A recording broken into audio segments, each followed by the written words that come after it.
warband. So we got all the skin painted, and then I'm working on the cloaks, and we're doing some fur here. So I've got brown fur on this guy, and where'd my last guy go? He's right here. I'm gonna do like some gray and brown fur on this guy. It'll probably be good for stream because I'm gonna watch the new Westworld episode here at some point tonight. I was just talking about how I've got my wet palette set up.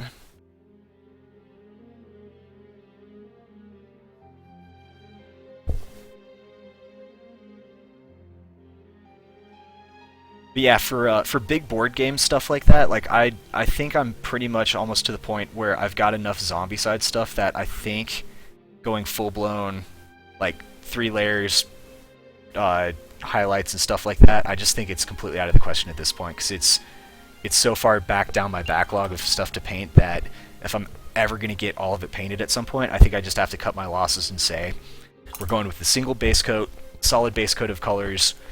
And we're just gonna, you know, dip everything, which is what I did for the zombies, and they look fine. It's just for the character models and stuff. They've got such nice detail on some of them that, you know, I almost hesitate to do that because you'd lose all that detail. And I've actually got like 3 or 4 of the hero models already painted, kind of doing that approach of like a dip, but then I did like some extra highlights just to kind of bring them back up. I think I did the Dirty Harry Clint Eastwood model. I think I did like some girl with like an Uzi. I think a couple others. I can't remember all of what I've done. I'm trying to keep the dry brushing here from going onto the guy's clip. Resist Fusion, thanks for the follow. But yeah, I think at this point, for board game models, because I've got Conan coming, it's just there's just so many freaking models to paint for all the board game stuff that I think I just have to cut my losses and just do the dip method. Yeah, I live up north of Boulder, so yeah, I'm pretty much Denver area for Colorado. I think I'm just gonna do some agrax on this cloak just to knock some stuff back here. This is kind of one of the things when I'm painting fur. I will use brown to help shade, because what'll happen is once you're coming back in with like your very light color grays, is having this brown undercoat will give the sense that there's some skin or dark brown fur, which would be like your, you know, if you have like a husky or a lab or anything that's got like a heavy kind of undercoat.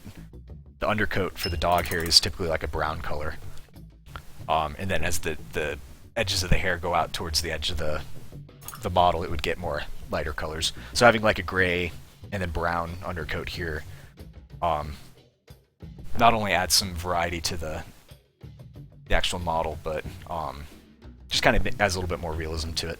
Plus, you know, they're dirty goblins, so not that big of a deal. 6 years done in about 12 to 15 hours. That's not too bad. Yeah, the Conan stuff looks really good. Yeah, the 12 to 15 hours, so what, that would be like 2 or 3 hours miniature? That's not too bad, so it's basically a miniature a night for me if I'd be painting it. I think what I'd end up doing is I'd get everything primed, and then just basically go through and say, okay, I'm going to do all of the browns that are this one color for any of my models. Say, okay, we're just going to get all the browns for all the heroes base coated, and get through all of it, and just batch paint everything. Because they've got like the hero survivor, and the what do you call them? Zombie survivor or something like that. And if you paint both of them at the same time, you're pretty much guaranteed to not run into any issues of you know, your paint mismatching or anything like that. Give me a second, I'll go grab the couple guys that I painted.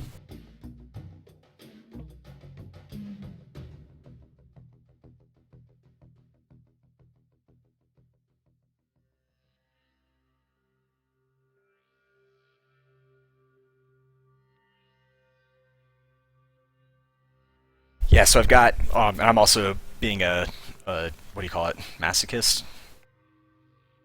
Someone who hates themselves or something like that. And I'm rebasing these on clear bases. So yeah, I did her. She's got like a SWAT kind of vibe going.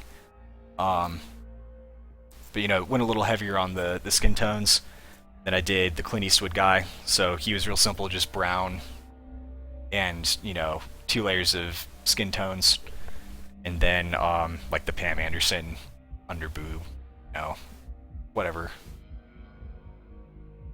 did just single color on the jumpsuit. So, and then I've got a bunch of the zombies, but I don't think I've got any of them out. But yeah, it's a super easy process. The hard part is like painting modern day clothes.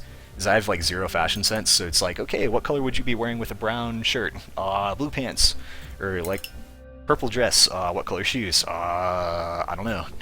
And it's like trying to come up with something that kind of looks like you're not crazy in terms of, like color matching and all that kind of stuff. But it's not like there's a like a set in stone painting style for painting zombies. And at the end of the day, any individual zombie isn't going to be standing out enough to warrant spending more than 30 minutes on it, kind of deal. Because it's the horde that you really want to have stand out, and I think it's kind of picking like 10 or 15 colors and just working off of those as best you can. Just kind of coming in with like a medium tone gray here and touching the kind of not all the way to the edge, but like 3/4 of the fur on this guy. And yeah, there is still some wet wash in here, but that will just kind of add some tint to the tint to this color that I'm going on. I'm also just brushing down only. I'm not going left or right or top to bottom, because what that'll do is it'll basically allow the brush to catch only the tips of the fur there. Yeah, the rebasing is probably one of the harder parts of doing those models, especially like for all the zombies, like the runner models. There's typically only like a single point of contact once you've clipped them and cut them and rebased them.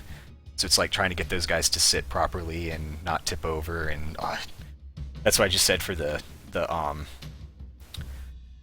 Black Plague stuff. I think I'm just gonna paint the bases and be done with it, not have to worry about rebasing them. So I've also got just like a bunch of like metal survivors for zombies, like modern day survivors, from Hassle Free and some other manufacturers. I basically said, yeah, okay, I guess I can rebase those. That way, if I ever decide to do like, I had an idea a long time ago to do like some kind of like paper cutout terrain, which would allow essentially, clear model. If you've got, say, like stuff underneath here, like this is your road. The cool thing about having clear base is that they're perfect for, going from interior to exterior, or asphalt to grass, or, any number of other things. And it's like clear base. I mean, you can barely even see that there's a base here. Granted, they don't photograph as well, but, when you get down to it, it's like having these models out on like the zombie tiles are really cool, the zombie side tiles. But it's just another level of, the project. It's like I've had the original base game of Zombicide for 4 years now, I think. And I think at one point I had some of the survivors painted, but I said, I think these are painted too well, that if I don't repaint them with all the others at the same time, they're just going to look out of place, so I stripped them, and I really shouldn't have. I wish I had just left them and just said, screw it, we're just going to deal with this when we get to it. But I think I went through like 3 or 4 different styles of painting the zombies before I was happy, and I finally just settled on the army painter spray and do the clothes and then just dip it and be done with it. I think I'm going to probably do something very similar to the survivors. But I've seen one guy on the Facebook group for the Zombicide stuff do an absolutely beautiful job of all of his survivors, and it's just like, they're actually really nice miniatures once you get some good paint on them. It's just, I don't want to do that for 200 some odd. Oh, those are cool, the Ninja Turtles. Nice, those are awesome, man. I love that. Yeah, the little asphalt effect. Yeah, that works perfect, but then it's like, what happens if I want to use those like out in like a rural setting for, zombies on a farm or something like that, right? It's one of those kind of hang-ups that I've always had with, it's like, how do I base my miniatures in such a way that they're kind of usable across any sort of setting? But at the same time, it's like, yeah, you're going to run up to the case where it's like, oh, you've got grass bases on streets, or, urban bases out in the middle of the desert. It's just kind of one of those things where it's like, you know, at the end of the day, you don't want to have a miniature for every single type of terrain piece that you have. Or, like, you do what I'm doing, which is dumb, rebase everything, but I think it would be really cool as if someone somewhere could come up with a way to do, like, magnetic bases on their models, so, like, you'd have magnets underneath their feet, and you just basically pop the base off and rebase it. I think that'd be a really cool process, but it'd just be so much work to get it to that point. So the clear base is kind of like a halfway approach to doing that, and it really only kind of works on flat pieces of terrain. So like doing static grass hills and stuff like that probably wouldn't be as beneficial as if you had like a printed out piece of cardstock or something that looked like grass. But I don't know, that's just kind of what we got here. Painting people. Oh yeah, yeah, I like that. Kind of do like a bit of like a cracked pavement and blood stains and just kind of like dirt and detritus underneath the base. Yeah, that works out pretty well, and that kind of gives you just like a general overall effect for indoors or outdoors. Yeah, I like that, man. Lots of blood, lots of zombie blood. And you got your okay, yeah, you're doing a very similar approach with your basing for your Black Plague stuff is what I'm doing, with kind of like the tiles of different colors. Yep, that's pretty much almost exactly what I've done with mine. I don't think I have any of my my Black Plague zombies, but yeah, yeah, you've got all the models out there. Yeah, you're way further along the process than I'm at. And see, you've got kind of like a uniform paint scheme across all the different zombies.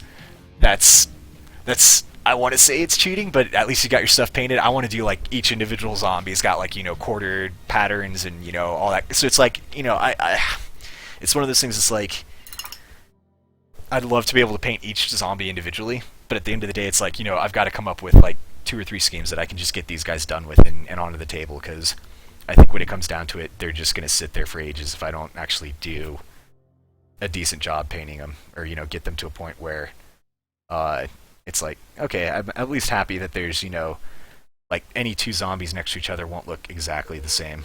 But that's just kind of me just going overboard, I think. I think I can say that. Probably me going overboard.